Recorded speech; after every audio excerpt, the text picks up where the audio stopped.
Mari kita buka firman Tuhan dalam Amsal pasal yang ketiga, ayat yang kelima sampai yang keenam. Kitab Amsal pasal yang ketiga, ayat yang kelima sampai yang keenam. Saya jemput kita semua dengan kasih Tuhan bangkit berdiri, kita membaca bersama-sama dengan suara yang lantang dan keras. Bukan untuk berbicara di hadapan manusia, tapi Tuhan melihat kesungguhan hati kita. Dimulai dari kita menghormati dan melakukan firman Tuhan. 1, 2, 3. Percayalah kepada Tuhan dengan segenap hatimu, dan janganlah bersandar kepada pengertianmu sendiri. Ayat 6. Akuilah Dia dalam segala waktu, maka Ia akan meluruskan jalan. Puji Tuhan. Silakan Bapak Ibu duduk, dan saya suka memperhatikan status. Mumpung masih ada ayat di depan, silakan di screenshot, silakan stop. Jangan berlama-lama kita hafal. Nanti kita tergoda untuk buka ini. Amin. Amsal 3 pasal yang kelima berkata, percayalah pada Tuhan dengan segenap hati. Firman Tuhan ini selalu relevan dalam hidup kita.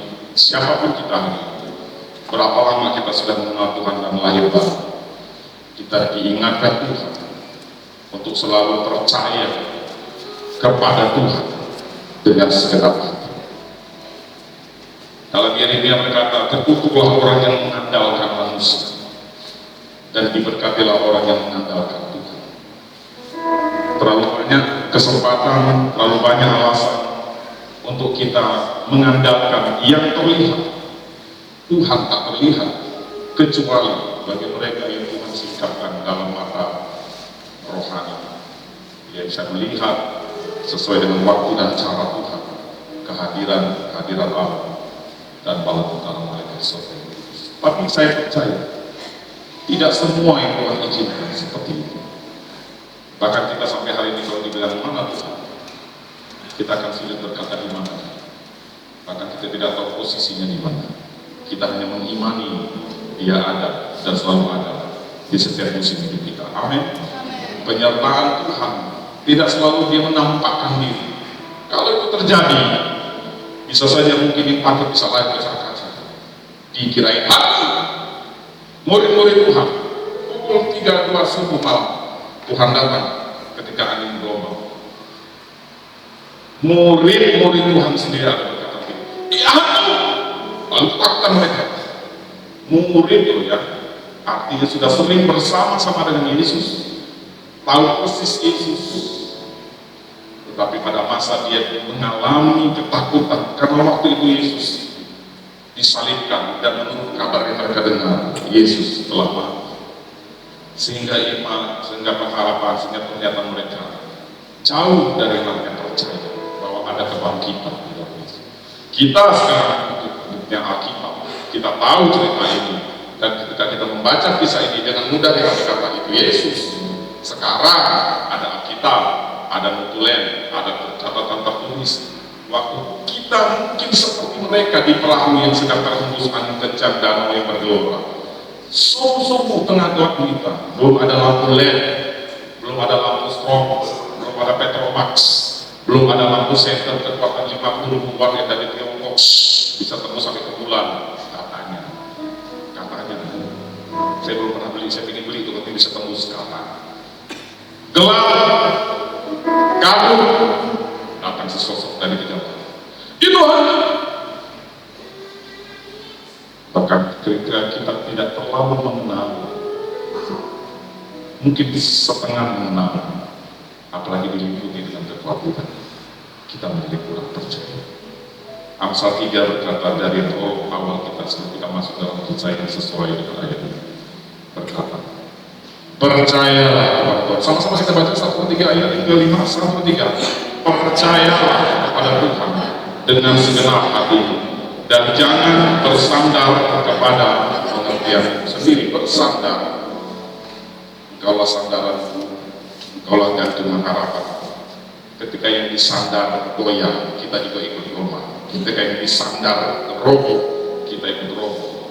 Kalau bersandar pada pengertian manusia, itu sesat, tidak kekal dan sementara. Bersandar sama manusia, apalagi ada uang, abang saya, nggak ada uang, abang tendang. Ada posisi, aku mendekat, aku pensiun, boro-boro datang, dipanggil, siapa ya? Kayaknya nggak kenal. Itu terjadi. Beberapa teman-teman yang sudah memasuki masa pensiun, mereka bersharing dengan kita. Dulu nggak diundang, kan itu ya, datang nggak diundang untuk kita itu. Seperti kisah ya, harus disebut GR. Tapi ini sudah MPP, nggak salah pensiun, MPP. Sudah mulai kita mimpi bersama nama sesi. Hati siapa yang tidak kecut ketika kita merasa ditinggal? Diingatkan dalam Amsal 3 ayat 5, jangan bersandar kepada pengertian keimanan. Dan ayat 6 saya suka, ayat 6, akuilah, bukan akui ya. Kalau akui abangnya atong, pamannya alim, gue ya. Tapi akuilah. Kita selalu mengaku bahwa dalam segala apa yang kita kerjakan, dalam segala laku, dalam segala apa yang kita kerjakan, apalagi apa yang kita kerjakan memperoleh keberhasilan, selalu ingat, jika bukan Tuhan, semuanya sia-sia. Katakan amin. Mazmur 127, jika bukan Tuhan yang mendirikan rumah, maka sia-sialah orang membangunnya. Ini selalu akan muncul ketika kita diundang untuk mendoakan rumah baru atau sedang melakukan penancapan tiang pertama. Maksudnya begini. Atau setelah itu ayat berkata, sia-sialah mengawal menjaga kota. Bolehlah kita kirim semua pasukan terbaik, sniper terbaik, sniper yang terbaik. Kalau bukan Tuhan yang mengawal kita, silakan buka Mazmur pasal 127, tapi kita bukan konteksnya ke sana, tapi sebagai sebuah permulaan prolog. Kita selalu mengakui Dia di dalam segala, perkataan dalam segenap, dalam segala, dalam semua, nggak ada ruang untuk dispensasi. Oh, yang ini tidak perlu Tuhan, yang ini tidak perlu diakui. Kata segenap, semua, seluruh, itu berarti tidak ada ruang untuk kita, yang ini nggak butuh, saya bisa, saya mampu kok, saya punya banyak teman, saya punya banyak rekening, modal saya masih kuat, saya ahli, saya punya pengalaman, saya pasti mampu. Persis seperti sebuah kisah yang kita sangat mengerti bagaimana murid-murid Tuhan, banyak kisah itu. Yesus pertama kali berkata begini, yuk kita ke seberang, saya pakai bahasa sehari-hari ya, yuk kita ke seberang menyeberangi danau. Tapi ayat berikutnya, Yesus tertidur di gurita. Kenapa? Nanti kita akan tahu. Apalagi ketika kita membaca sebuah ayat berkata, aku sudah sepanjang malam menangkap ikan, hasilnya zong. Bukan zongnya yang sekarang lagi ngetren, zong. Saya lahir di sekitar Danau Galilea, Kapernaum, Betsaida, dan semuanya. Guru orang Nazaret, lahir di Bethlehem, tukang kayu. Tukang kayu ngajarin nelayan. Kita buka dalam Lukas pasal 5. Sebuah cerita yang akan kita gali lebih dalam lagi. Apa rema firman Tuhan yang harus kita mengerti ketika kita sudah merasa mentok, kita sudah menghajar tembok, kita sudah menghadapi kegagalan, ketika kita sudah menghadapi kemustahilan, ketika kita mengalami hasil yang tidak diharapkan, baru ada perubahan mindset, sikap dari orang-orang. Siapakah mereka? Mari kita baca. Lukas pasal 5, dimulai dari ayat pertama. Kita tidak membaca semua ayat satu kali, kita akan lihat ayat demi ayat. Lukas pasal yang ke-5, ayat yang pertama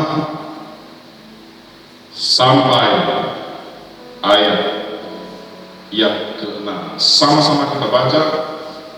1, 2, 3. Pada suatu kali Yesus berdiri. Saya percaya suara kita bisa lebih keras 10 kali dari ini, lebih keras dari waktu bilang go. Cetak ya. Oke, 1, 2, 3.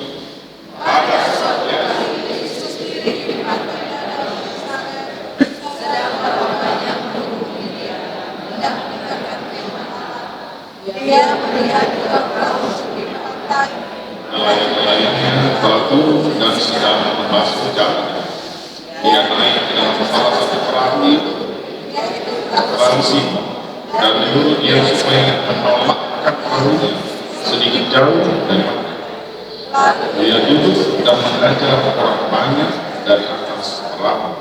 Setelah selesai berbicara, dia berkata kepada Simon, "Bertolaklah ke tempat yang dalam, tebarkan jalan untuk menangkap ikan."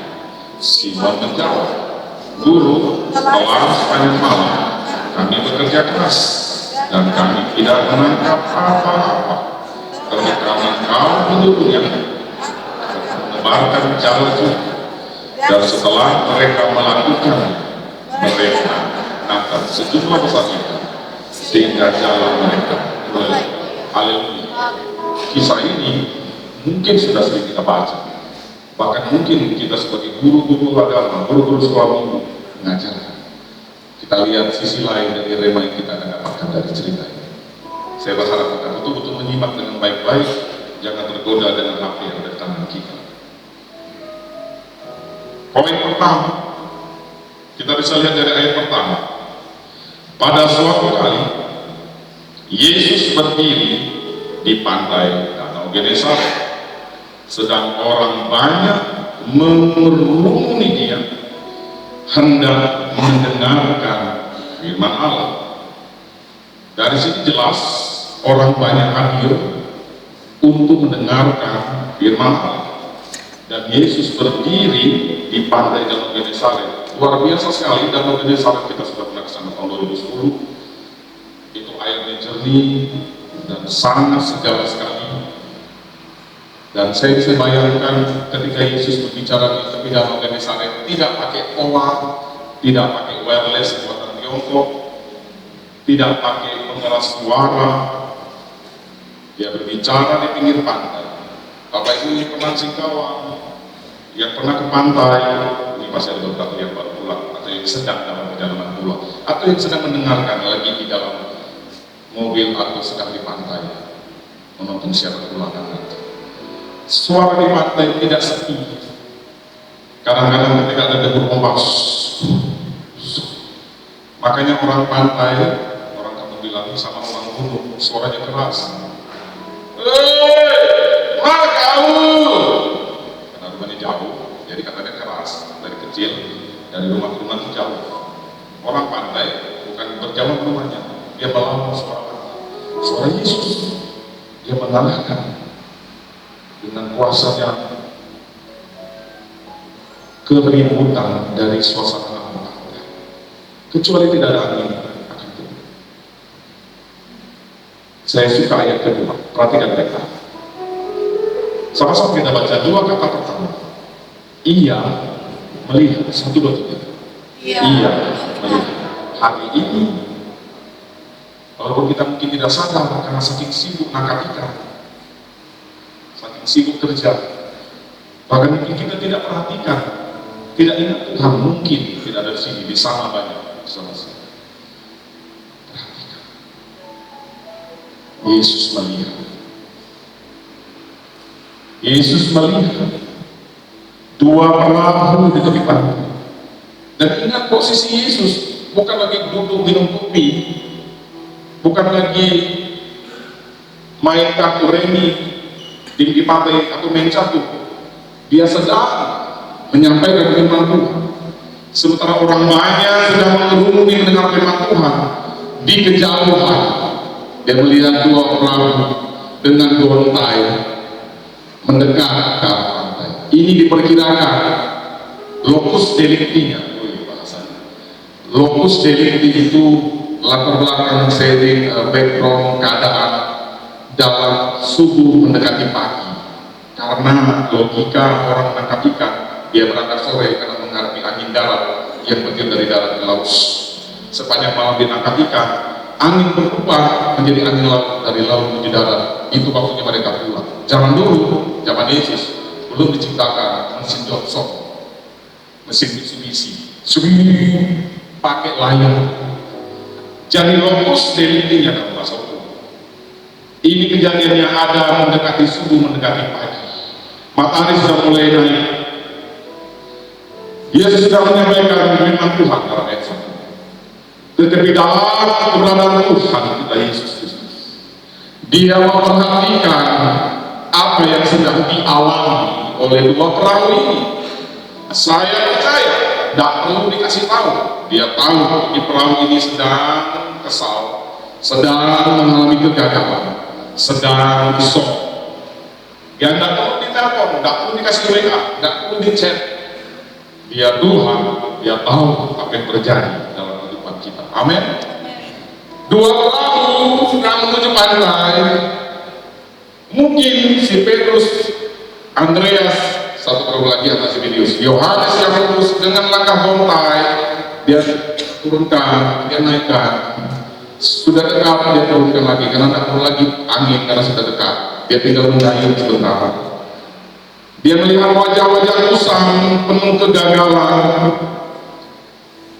Dia melihat dua perahu di tepi pantai. Nelayan-nelayan yang telah turun. Sementara ini orang banyak mungkin di sekitar sini lagi mendengarkan firman Tuhan. Yesus mungkin sedang ngomong, berbahagia engkau yang miskin di hadapan Tuhan. Dia lihat, berbahagia, dia lihat, perhatikan poin. Tuhan tidak pernah lebih sibuk untuk tetap memperhatikan kita. Amin. Yang percaya amin. Manusia bisa punya alasan. Maaf ya Pak Gem, saya sibuk. Oke, Pak Gem penuh kemurahan. Ya gimana bisa memaksa? Tidak mungkin kan saya datang ke rumah, tiba-tiba saya ambil barang lain, saya cabut, saya tarik air ke gereja. Tidak mungkin kan? Yang ada satu, dia makin berontak. Yang dua, lain, yang tiga, dia bilang, oh orang gila, oh orang gila. Tidak mungkin kan? Saya paksa kita semua untuk beribadah masuk gereja.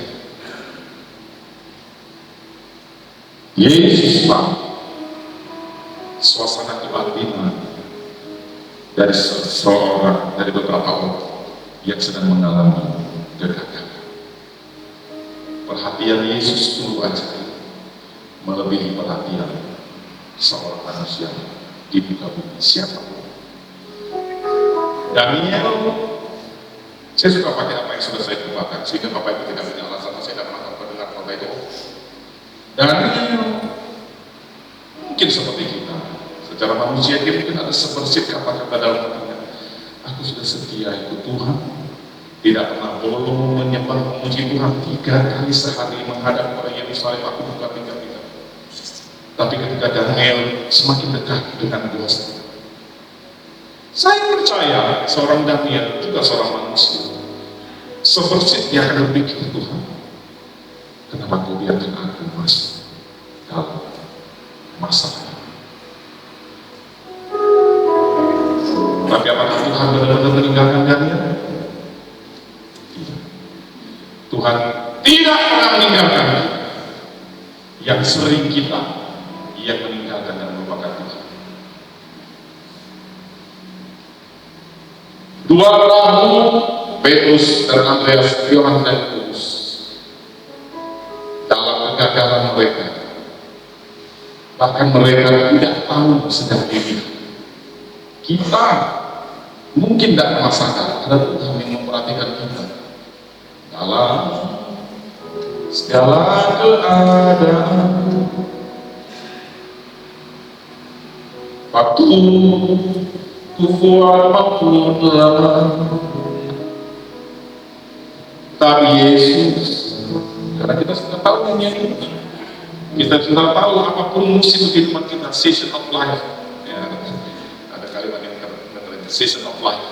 Semua yang sedang dikerjakan di posting season of life sampai tahu kita yang mana, yang melakukan apa.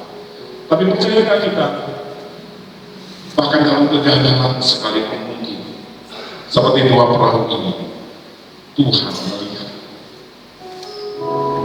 Yang dilihat tak sadar, bahkan tidak tahu.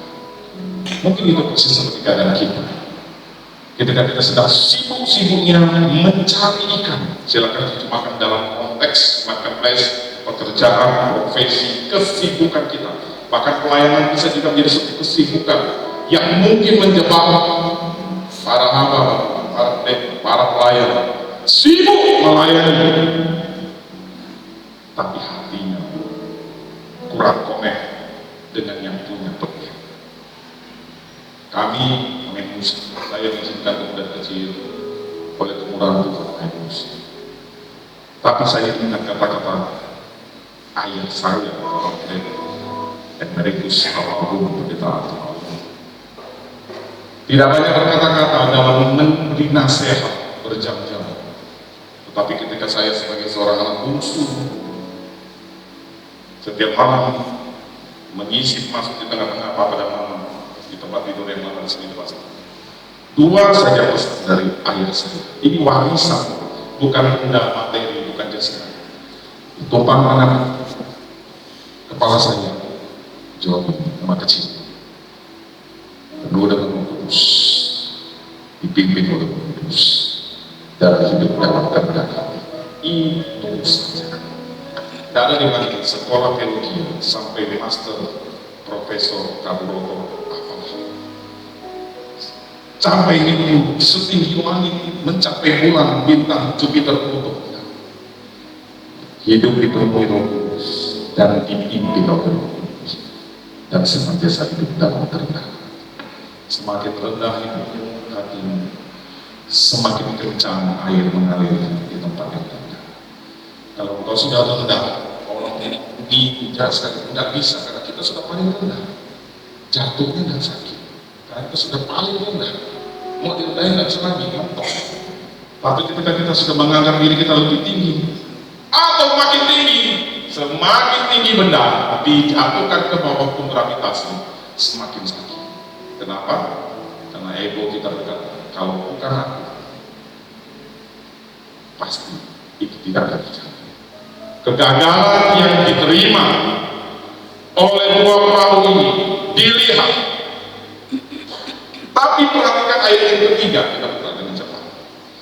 Poin pertama dari Deeper in Christ, kalau kita bikin tema ini, bagaimana Yesus naik ke salah satu perahu ini.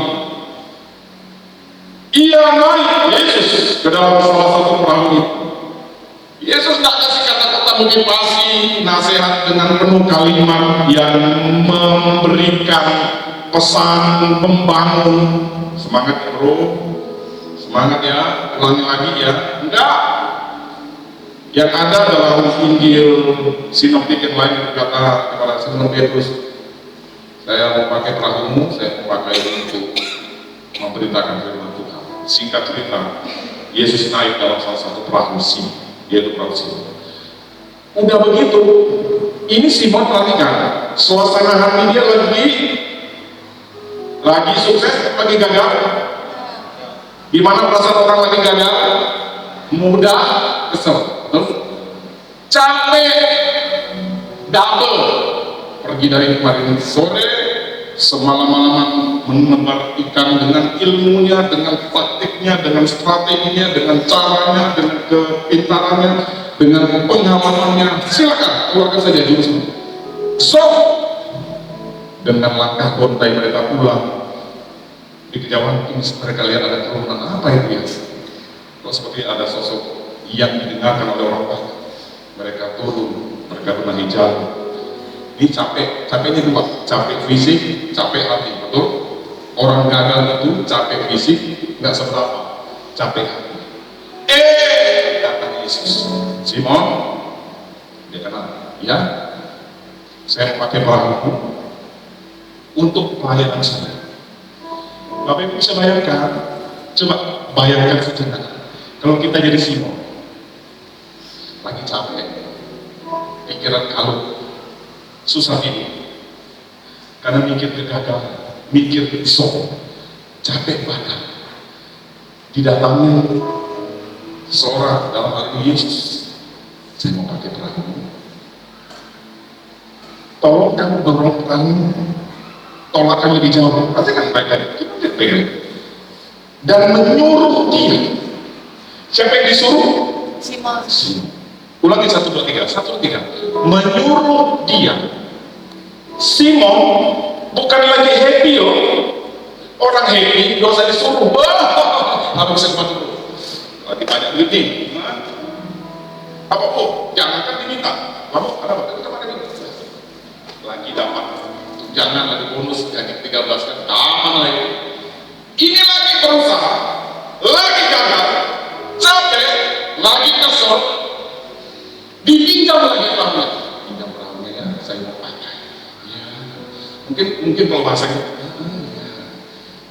Satu lagi. Tolong. Ya tolong minta lupa. Dorongkan perahu. Saya mau terlebih dahulu. Yesus menyuruh dia supaya menolakkan. Yesus tidak nyuruh Yakub, tidak nyuruh Bartimeus, tidak nyuruh Yudas Iskariot, apalagi tidak nyuruh yang lain. Yang disuruh Simon. Betul-betul dalam istilah kita sekarang sudah jatuh ketimpa dunia. Karena dia ini aku lagi kesel bro. Masa orang ini pernah merasakan seperti itu mengikut Tuhan? Saya pernah.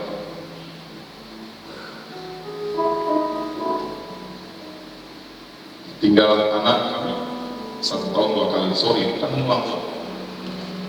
Ibadah penghiburan, biasanya saya betul-betul seperti itu Pak. Saya main musik, nggak ada tim, cuma itu tak itu saja.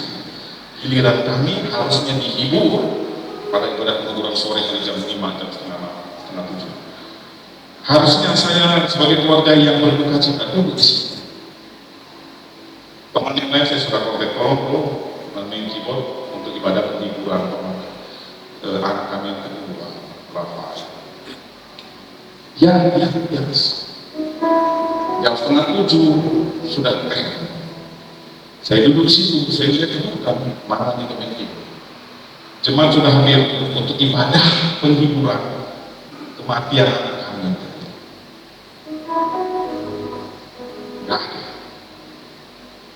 Nggak mungkin kan melambat-lambatkan ibadah. Bapak itu pekerjaan saya gimana? Lagi sedih, lagi pikiran nggak konsen, musik nggak ada ini. Itu benar sebenarnya. Bukan untuk melindungi kamu, bukan untuk mengatakan bahwa saya adalah tidak. Tapi saya dengan penuh keyakinan, saya beranjak dari kursi. Saya menuju ke sini. Ini keyboardnya udah canggih. Waktu itu keyboardnya awalnya 3 tahun. Ya lumayan lah satu ya, alhamdulillah. Saya main. Silakan berada. Saya main. Ini ibadah bukan untuk orang lain. Ini ibadah penghiburan buat kami yang sedang ditinggal dalam umur 5 hari dilahirkan. Saya melayani Tuhan sambil air mata. Tapi ada satu suara kecil berkata, percayalah, air mata tidak akan keluar sia-sia. Dan pada akhirnya penghiburan itu selesai. Masuk lagu kedua, jemaat lebih nangis lagi. Apalagi lihat yang makin nangis lagi. Jadi nangisnya double, udah nangis dengan turut berbela-bela, nangis lagi. Loh, papanya kok di atas? Saya main bukan untuk menunjukkan bahwa saya hebat, enggak. Saya juga hancur di hati saya. Hancur di hati saya.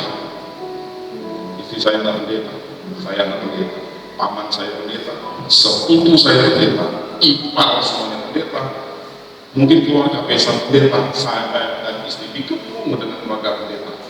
Doakan kami, bukan kurang lagi untuk soal doa, pasukan doa, menara doa, kubu doa, benteng doa, kota doa, mungkin gunung doa, mungkin sampai Plutonya doa muncul, karena Tuhan izinkan kami tetap dipanggil Tuhan.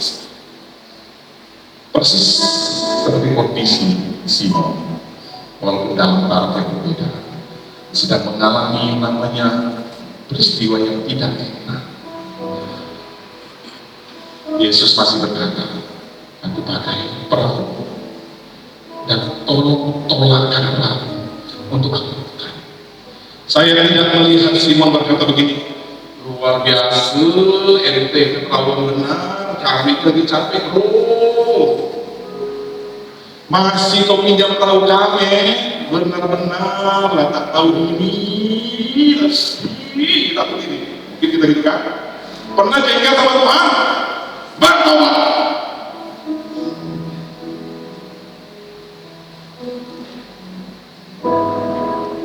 Nggak tahu diri, udah tahu so capek nih, capek hati, nyuruh lagi lu, disuruh Simon tolakkan perahunya. Pernah itu kalau begitu udah saking nggak bisa ngomong lagi, kita gitu senyum-senyum Bapak Ibu sudah menjawab lebih dari apa yang kita katakan. Tetap percaya sama Tuhan dan jangan bersandar pada pengertian kita sendiri. Katakan amin. Kenapa kita berkata kita tidak boleh bersandar pada pengertian sendiri? Otak kita terbatas. Cuma segini, lebih kecil lagi, apalagi Iwari, Amilum, Amigdala. Saya belajar juga prefrontal cortex dan semua. Otak kita tidak besar. Tapi kadang-kadang otak kita melebihi Tuhan. Dan bahkan otak kita mencoba untuk mengerti dan mempelajari Tuhan. Dan setelah dia merasa tahu tentang Tuhan, dia pikir dia sudah lebih dari Tuhan. Dan Tuhan diatur. Tuhan, begini-begini ya, caranya bukan seperti itu Tuhan, ya, begini-begini. Yesus memperhatikan. Yesus bahkan mau memakai hidup kita pertama-tama untuk benar-benar Tuhan pakai bagi kemuliaan Tuhan.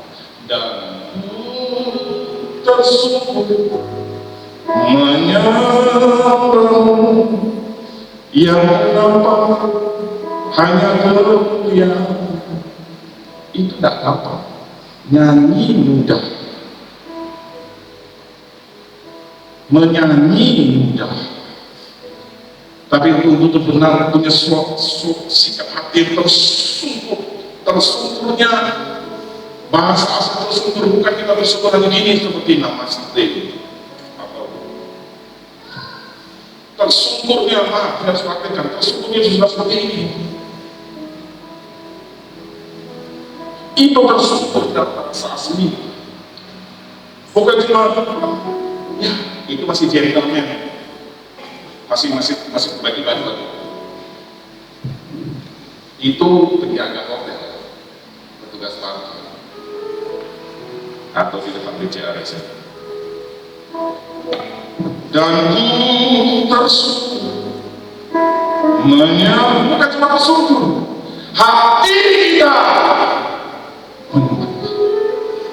mudah tersungkur, tapi tidak mudah tersungkur sambil menyembah Tuhan. Apalagi tersungkur ketika situasi tidak nyaman dan tidak menguntungkan. Duit kita banyak, kita mudah memuji Tuhan. Oh, terima kasih Tuhan, yes. Bukan terbang ya, karena barusan dapat gaji 13, bonus kita melimpah, hasil panen kita berlimpah. Ketika kita gagal seperti Simon Petrus, Andreas, Yohanes, mereka tak komplain, mereka bilang, saya pakai perahu. Dan mereka mengizinkan perahunya untuk mendengarkan firman Tuhan. Step pertama perubahan dan apa yang Tuhan sedang kerjakan dalam diri kami. Apapun yang sedang terjadi di dalam hidup kita hari ini, tetap jangan lupakan bahwa hidup kita izinkan untuk terlebih dahulu kuasa firman ini memenuhi hidup kita. Katakan amin. Terlebih, bukan cuma memenuhi hidup kita, Tuhan seringkali memakai hidupku dan perahu untuk Tuhan berada di situ menyampaikan kebenaran firman Tuhan di tengah kegagalan, di tengah kesedihan, di tengah suasana yang tidak enak. Perahu Simon dipakai untuk memberitakan firman bagi banyak orang. Saya percaya orang banyak masih ada di situ. Amin. Tidak ditulis orang banyak baru ketika mereka berenam, berlima dengan Yohanes, Yakobus, Simon dan Andreas lalu pakai. Tadi Yesus ada di pinggir pantai. Mungkin suaranya tidak maksimal. Saya pinjam perahu semua. Oke. Dia begini. Saudara-saudara, berbahagialah. Makin skopnya makin luas. Perluasan pelayanan. Seringkali Tuhan mau memakai kita dan perahu kita untuk memperluas jangkauan pelayanan. Tadi Yesus ada di pinggir pantai. Skopnya mungkin hanya radius berapa meter. Ketika dia memakai perahu Simon, sungguh Simon kondisinya lagi sedang tidak baik-baik saja. Jangan percaya dengan kalimat Indonesia tidak baik-baik saja. Dalam nama Yesus, jangan ikut-ikutan apa kata Yesus. Tugas terang dan garam dunia bukan ikut-ikutan dengan kenegatifan lingkungan. Garam tetap asin ketika dia menghadapi pahitnya laut, daun tumis, pepaya, dan batu. Garam tetap asin ketika dia masuk dalam sungai yang tahu. Garam tetap asin ketika dia dalam suasana yang tidak asing. Nggak tahu siapa kau ingatkan. Oh iya, menurut prediksi ini, Indonesia bukan Indonesia emas, Indonesia cemas dalam nama Yesus tidak. Oh, Indonesia gelap, nama Yesus tidak. Tugas kita, usahakanlah kesejahteraan di kota di mana Tuhan tempatkan. Katakan amin. Kita jadi orang Indonesia. Tugas kita berdoa untuk tidak bangsa. Amin. Politik, ekonomi, sosial, budaya, pertahanan, keamanan. IPO, Lexos, Tuhan kami. Itu saya belajar PMP waktu kelas 4 SD. Masih ingat sampai 50 tahun. Ideologi, politik, ekonomi, sosial, budaya, pertahanan, keamanan. Berdoa menjadi garakan. Bukan dipengaruhi. Simon dan dua perahu ini tidak dipengaruhi suasana hati yang sedih, kecewa karena gagal. Dia izinkan saja Yesus memakai hidupnya, perahunya, untuk memperluas jangkauan bagi banyak jiwa mendengar firman Tuhan. Bisa bertepuk bagi Tuhan Yesus. Tuhan tidak pakai Simon ketika Simon lagi dapat ikan banyak. Gila lu, kan banyak banget kok.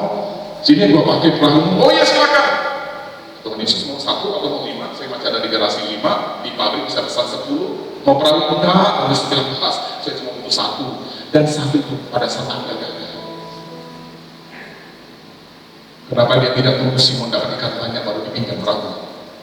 Saya juga bisa bikin seperti itu. Kita semangat ikut Tuhan karena kita sedang diberkati. Enggak perlu jadi orang Kristen. Orang enggak percaya juga dengan sukacita dia akan memuji Tuhan karena lagi happy, lagi senang, lagi berkah. Pertanyaannya ketika kita sedang menghadapi tantangan yang tidak ringan, masihkah kita mengizinkan hidup kita, keluarga kita, dompet kita mungkin, perahu kita, waktu kita untuk kita dipakai Tuhan? Bukan Tuhan pakai untuk main sendiri, putar-putar. Tuhan pakai sendiri perahunya untuk main sendiri piknik. Nah itu boleh kita komplain ya. Apa Simon? Saya punya perahunya. Saya mau happy sendiri. Jadi Tuhan Yesus happy enggak. Tuhan pakai perahu Simon untuk melayani Tuhan. Stoknya lebih luas. 1. bagaimana Simon dan Andreas dipulihkan Tuhan dari kegagalan. Pertama dan utama, dia mengizinkan Tuhan berkarya dalam hidupnya untuk perluasan kerajaan surga, untuk pelayanan semakin berdamai. Sungguh pun kalau ditanya, kamu lagi baik-baik saja, Anda bisa lihat sendiri, saya tidak dapat apa-apa. Terus, itu poin pertama. Kemudian Lukas pasal 5 tadi masuk ke ayat yang keempat. Setelah selesai berbicara, izinkan Tuhan menyelesaikan segala kehendak dalam hidup kita. Jangan potong Tuhan lagi ngomong. Simon bisa potong begini, Tuhan lama banget potongnya, gua udah lama nih dari tadi malam belum makan, tahu nggak?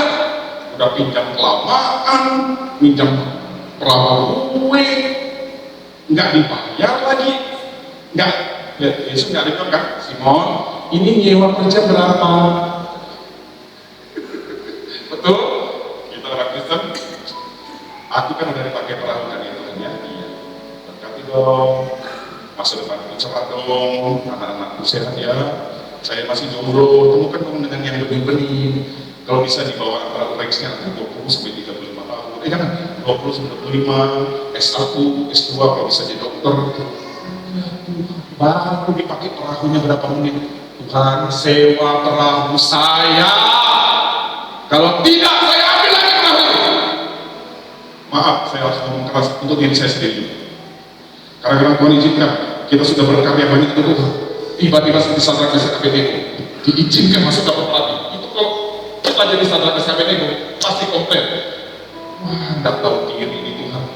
Saya sudah memberi banyak waktu, perasaan, pikiran, tenaga, upaya, dan masih diizinkan masuk ke pelatih. Apakah mereka mau begitu Sadrak Mesak Abednego? Tidak.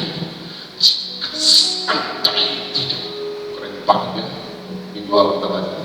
Jika seandainya Tuhan tidak tolong, sorry ya, saya tidak akan beralih iman saya menyembah yang lain. Hidup adalah Kristus, mati adalah keuntungan. Tapi jika aku hidup sekarang, aku hidup untuk memberi buah. Buah pisang, tidak mungkin dia kuning, tiba-tiba pisang buka orang, wah. Jadi tandang satu tandang pisang masuk ke batang pisang dimakan sendiri. Tidak. Kenapa kita harus berbuah? Buah kerajaan surga, buah pertobatan, buah baru yang menikmati orang-orang miskin. Manisnya buah. Tapi ingat, firman Tuhan nggak bilang kalau berbuah, tapi buah pahit, asam dan mangkal. Simon mengizinkan Tuhan untuk memakai hidupnya dan perahunya bagi perlindungan firman Tuhan. Saya suka ayat yang kedua. Setelah selesai bicara dengan Yesus, Yesus berkata kepada Simon, sama-sama kita baca supaya tidak meninggal. 1, 2, 3. Bertolaklah. Saya yakin kita bisa lebih jelas lagi. 1, 2, 3. Bertolaklah ke tempat yang indah. Banyak motivator, seminar-seminar motivasi pakai ayat ini. Bapak Ibu bisa nebak, nanti masih awalnya gini, kita kalau sudah nyaman, kita ke tempat yang lebih dalam, harus lebih dalam lagi, harus lebih dalam lagi, lebih dalam lagi, ku cintakan lebih segala yang ada. Lalu suara dari langit berkata begini, benarnya. Saya kan juga menyanyikan itu, tanya dengan suara kecil lagi kepada saya, benar ke? Kalau suara itu berlogat Melayu, dia akan ngomong gini, macam yuyu, macam yuyu. Orang Melayu masih tahu berlogat bagian ini. Macam yuyu, lebih dalam. Ada lagu yang mungkin macam yuyu bagi yang ku kan berdiri di tengah badai. Baru gerimis sedang datang gereja. boro-boro badai, gerimis, dan dia punya mobil, dan dia punya jas hujan, dan dia baru beli 5 training hujan. Tapi nyanyinya luar biasa, itu buat kami juga ya. Kenapa itu Tuhan? Kita main luar biasa. WR, kalau sampai keluar dia punya jantung. Tapi hebatnya sekali dulu. Dalam Yesus, tidak ada di sini, tidak ada di sini, tidak ada. Semuanya baik-baik saja. Berdoa bagi Tuhan. Pemerintah firman juga ya. Maju terus, maju terus. Giliran dia kena ujian 5. Padahal baru setelah belum maju terus, tangan menyerah. Sekali Tuhan izinkan mungkin dapat pelapian dan kuasa. Mulakan saja yang selalu menjadi. Loh, ini juga harus saya buat kita. Tidak ada yang namanya kebal godaan dan pelanggaran. Oleh karena itu kita harus sungguh-sungguh masuk ke tempat yang lebih dalam. Di sana ada perhentian kita. Tempat yang lebih dalam itu pasti lebih tenang. Konteks tempat yang lebih dalam laut. Katakanlah kita masuk dalam samudera yang lebih dalam. Apa itu yang Pak Haris mungkin biasa nyelam ya Pak? Nah, saya belum pernah nyelam Pak, mungkin saya diajar sekali. Pakai ajar dulu. Nyelam, makin tenang ya. Makin dalam makin. Hati kita bertemu dengan kekecewaan, dengan kegagalan, dengan kekhawatiran. Sampai kita susah tidur, jujur. Orang yang susah tidur pasti pikirannya kalau benar, pikirannya bisa ngomong, bisa menenang sendiri pikiran. Lalu tutup mata masih tapi kalau orang tenang, masuk lebih dalam, terutama masuk dalam hati kita. Yesus berkata, aku tahu kamu gagal. Aku tahu kamu lagi sedang menghadapi masalah yang pelik. Nomor 1, izinkan hidupmu terlebih dahulu dan utama untuk mengizinkan Tuhan menguasai hidup dan memakai hidupmu dan uang kamu dan pekerjaanmu dan bisnismu semua. Tuhan, ekonomi sedang sulit. Ini dolar sudah 717 ribu. Emas sudah menjadi 22 juta per bulan bagi mereka yang menyimpan emas dan melakukannya dengan setia. Tapi yang tadi emas, dia tak pegang uang. Pusing. TP harus 500 ribu. Sekarang udah 5 ribu. TP misalnya. Makin kalau susah. Tuhan berkata. Tuhan tidak bahas tentang kekalurannya Simon. Tuhan lakukan apa pertama? Aku pakai perahu. Izinkan aku untuk memakai perahu untuk berkorban. Setelah selesai khotbah, Yesus bilang, oke, sekarang step kedua, pergi ke tempat yang lebih dalam dan tebarkan jalan. Bahasa Yesus itu keren banget. Coba perhatikan ayat ini di kalimat terakhir 1, 2, 3. Untuk menangkap ikan. 1, 2, 3. Untuk menangkap ikan. Apakah Yesus tidak tahu kalau tadinya semalam-malaman mereka ada dapat? Tahu. Tapi ini bahasa lebih dari sekedar bahasa iman. Iman tanpa perbuatan pada akhirnya mati. Ya, aku percaya Tuhan, aku berkuasa, benar. Tebarkan jalan. Dia dapat tebarkan jalan, malah dibakar. Kosong. Tadi malam aja udah kosong. Sekarang mau tebarkan lagi. Ada 2 alasan kenapa Petrus bilang begini. Simon menjawab ayat 5. Guru, sepanjang malam kami bekerja keras, tapi kita tidak mendapat apa-apa. Apa makna tersirat dari kalimat ini? 1. Keadaan cuaca waktu disuruh nebarkan jalan lagi. Sudah pagi mendekati siang. Teori ilmu perikanan laut, ikan sudah lari kalau sudah siang. Betul? Nggak ada orang cari ikan siang-siang jalan. Dia dari mulai habis maghrib sampai sebelum matahari terbit. Konteks dalam situasional cuaca, geografi, geologi, astronomi apa? Tidak salah. jadi Petrus dengan santun, tapi mungkin dengan hati yang tadi udah lahir di sini, bro. Pengalaman aku nelayan itu, aku udah lahir tuh adik aku tuh akan menakut, kelihatan dari sini. Kami tahu kalau udah mendekati pagi siang kita andikkan lagi, tolonglah. Tadi malam aja yang gelap-gelap itu udah dapat ikan, lagi sekarang gitu maksudnya. Ada suasana kebatinan yang mungkin tersirat komplain.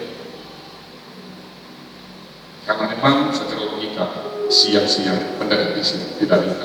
Yang kedua, dalam ilmu komunikasi ada yang namanya menyampaikan komunikasi, penerima komunikasi, dan siapa yang membawa komunikasi. Mereka tahu persis Yesus adalah anak Allah. Profesi dan keahlian Yesus di jurusan kayu, bukan nelayan. Kami nelayan, kami lahir, bahkan mungkin ada di antara adik kami yang lahir di atas perahu. Bahkan hidup kami mungkin dari awal sudah berenang di atas karung-karung. Bayangkan, saya pendeta hotel, tapi saya ngajarin Bro Sandi misalnya Bro Sandi ahli buat kapal, saya ngajarin Bro Sandi, nanti kapalnya siapkan berapa meter, kemudian kayu ini kamu turunkan. Mungkin orang yang diajarin begini, situ aja lalu belakangnya bukan perahu, bukan nelayan. Jadi ada bentuk seperti ini, suasana cuaca siang hari dan malam tidak karena dan Yesus. Mungkin Bapak Ibu jangan baca, ayo, kayaknya ada yang sedikit pertanyaan, apa tukang kayu itu Yesus? Kita buka Markus pasal 6. Gak apa-apa. Markus pasal 6 sebelum saya akhiri. Ayat 3. Markus pasal 6 ayat 3. Kalau kita baca perikopnya, Yesus ditolak. Kenapa Yesus ditolak? Ini di Nazaret. Ayat 3, 1, 2, 3. Bukankah ia ini tukang kayu, anak Maria, saudara Yakobus, Yoses, Yudas, dan Simon? Dan bukankah saudara-saudara yang nomor itu ada bersama kita? Lalu mereka kecil dan menolak Yesus. Kenapa kita orang Kristen sekali mendengarkan? Mungkin badan kita di gereja, tapi hati dan iman kita menolak Yesus. Karena berpikir begini, aku lebih jago, aku lebih tahu tentang prinsip ini. Petrus, Andreas, Yohanes, Yakobus, orang-orang nelayan yang dari kecil, sehingga ketika mereka berkata begini, semalam-malamannya saya sudah bekerja kosong. Tapi saya suka ayat yang keempat, ayat yang kelima. Guru, kau sudah malam kami bekerja keras, tetapi karena bisa diulangi kalimat ini satu berbeda. Tetapi karena yang menyuruh, aku akan membatalkan jalan. Secara logika tidak nyambung. Secara latar belakang persoalan konteks dalam menebarkan jalan tidak nyambung. Dalam konteks yang memberikan suruhan, instruksi, secara logika manusia Petrus, Andreas, Yakobus, dan Yohanes tidak nyambung. Tapi inilah yang menjadi batu penguji iman kita. Seringkali situasional tidak sesuai dengan apa yang aku harapkan. Bahkan seringkali itu seperti berjalan di atas kemustahilan. Tapi saya suka, mungkin kalau di dalam konteks Abraham mereka bilang ini korbankan anakmu, ini siap laksanakan, tebarkan jalan untuk tempat yang lebih dalam. Mungkin dia sempat sudah pikir, iya sudah, pokoknya karena Tuhan yang suruh, karena Yesus nyuruh, aku jalankan. Ini mirip kayak kita, Pak. Bapak Ibu, anak-anak Tuhan, lakukan firman Tuhan seperti ini. Udah helah napas, iyalah. Ini kalau bahasa gampang sekali. Melakukannya dengan, iyalah, karena kau nyuruh ya. Maksudnya gini, dapat syukur, tidak dapat kan? Tapi bilang pernah melakukan firman Tuhan seperti ini, ketolak. Ada saat kali masa mengalami kerugian tapi mengucap syukur. Yang ada ngamuk-ngamuk, itu masalah. Masa sakit dibilangnya yang lemah berkata aku kuat, yang sakit berkata aku sembuh. Yang masalah. Lihat panu masih ada. Lihat masih feel. Yang sembuh memang bukan badan kita. Yang sembuh iman kita semakin kuat. Ada sebuah pernyataan yang dikerjakan dalam sebuah pelayanan. Ini sebuah ilustrasi. Dan ilustrasinya orang yang melihat sesuatu dalam pernyataan, dalam mimpi. Dia hanya melihat begini, Bapak Ibu perhatikan. Dan tidak ada kata-kata yang menjelaskan.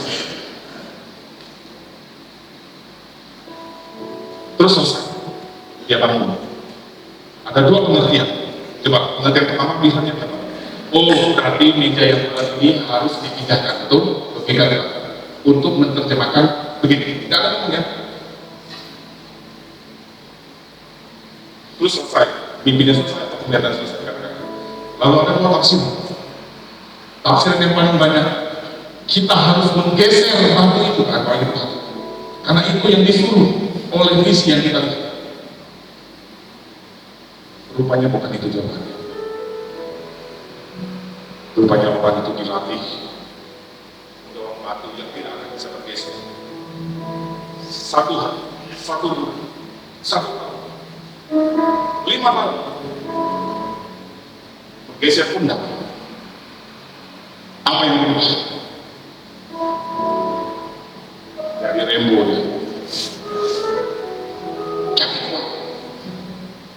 Datang lagi batu lain, makin besar, lagi bisa digeser. Oh, karena dia udah kuat, datang batu yang lain, lebih besar dua kali lipat, tapi bisa digeser. Karena Tuhan melatih otot iman kita.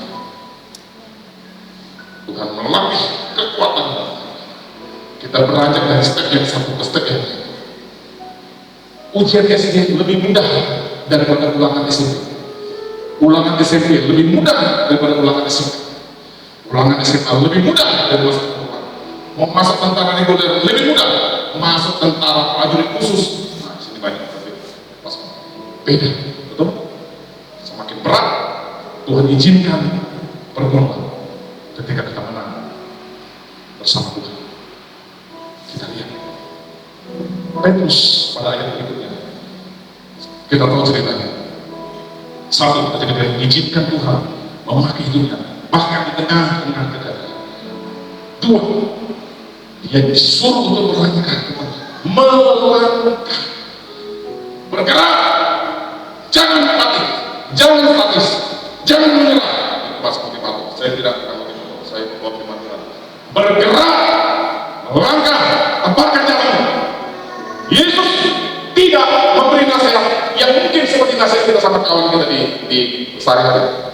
Oh, kamu sebagai siapa? Nelayan. Oke, lalu Yesus berkata, mulai sekarang kamu ikut aku saja, pindah profesi yang tukang kayu. Ya, gak usah jadi nelayan. Tidak ada. Yesus bilang, oh kamu jadi nelayan, kamu tetap jadi nelayan, tapi lakukan strategi. Andalkan Tuhan, percaya kepada Tuhan, jangan bersandar pada pengertianmu sendiri. Akui dia dalam segala waktu dan bergerak, tindakan iman. Kita lihat ayat berikutnya, mereka menangkap ikan yang besar. Sampai di situ, happy ending? Tidak. Kisah tidak berhenti sampai dia diberkati. Orang Kristen berhenti ikut Tuhan ketika dia mendapat balasan jawaban Tuhan dengan berkah. Ikan banyak didapatkan, tapi itu masih bukan ayat terakhir. Jalan mereka koyor ayat 6. Kemudian ayat 7 mereka minta tolong teman-temannya untuk berbagi berkat. Ayo, berkat kamu tenggelam itu ayat 7. Ayat yang 8. Saya suka lagu tadi di pujian kekasih hati. My love, my darling. Dan tersyukur ayat 8. Menyembah yang nampak hanya dari kemuliaan. Bapak Ibu, ujian itu ada 2, 3, bahkan 4. Ketika kita sedang mengalami posisi yang nadir hari ini, Tuhan melihat kita tetap setia, taat dan percaya kepada Tuhan. Atau ketika kita mendapat jawaban dari mukjizat Tuhan, ikan yang banyak, Tuhan juga melihat. Dia lupa atau dia masih mengingat dan melaksanakan firman. Kita sama-sama baca ayat terakhir di ayat 8. Kita tulis di sini. 1, 2, 3. Ketika Simon Petrus sujud di depan Yesus, Tuhan, pergilah daripadaku, karena aku ini seorang dosa. Kalau kita baca ceritanya agak unik. Posisi dia lagi dapat banyak ikan. Bahasa kita sekarang lagi diberkati. Lagi mendapat jawaban Tuhan yang mantap. Tapi lihat respon Petrus. Dia bukan malah menjauh dari Tuhan dan melupakan Tuhan. Dia tersungkur. Tuhan, ampunilah aku.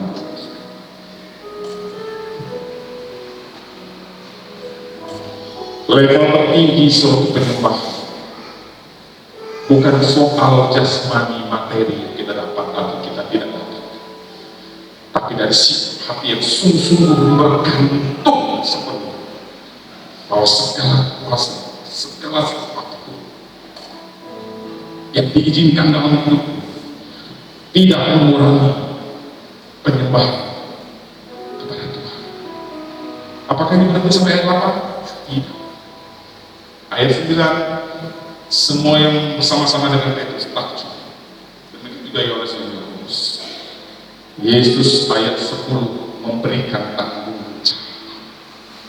Kalau kita diberkati Tuhan, pasca diberkati Tuhan, Tuhan memberikan tanggung jawab.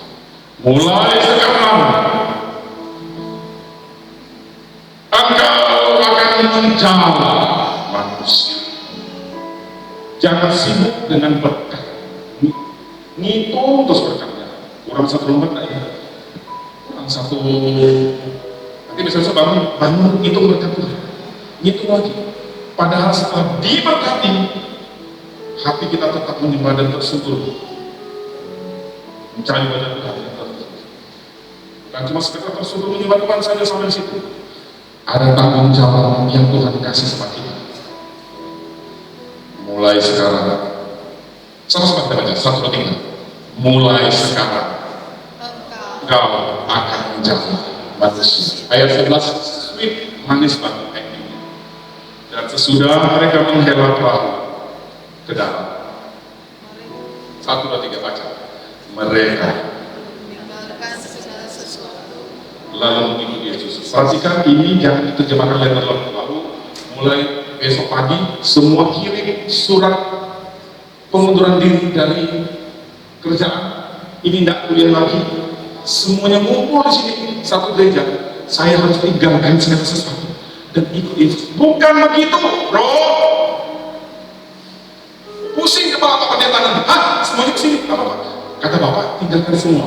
Jadi saya tinggalkan istri, tinggalkan suami, tinggalkan tanggung jawabnya ngajar, tinggalkan kuliah saya, tinggalkan kebun sawit saya, tinggalkan tambang ikan, tambang rumah saya, pabrik ikan saya di sini terus.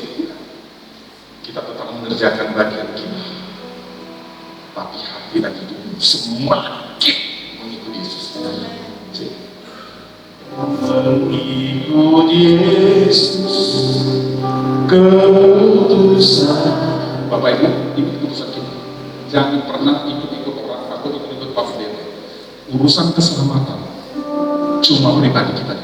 Anak saya selalu bilang sekarang, Gisel, walaupun papamu, mamamu hamba Tuhan, nenekmu hamba Tuhan, paman, kakek paman, ipar, sepupu semua pendeta. Keselamatan tergantung hubungan pribadi. Saya tidak mau mengajarkan, silakan Bapak gereja doakan kami ya, anak istri di rumah. Titip doanya ya Pak. Masih bikin titip doanya. Titip persembahannya ya Pak. Saya datang titip yang masuk surga persembahannya. Yang masuk surga transferannya. Lalu saudari Petrus dan para malaikat itu, kok cuma tangan? Loh, kok Kok cuma uang 100 ribu?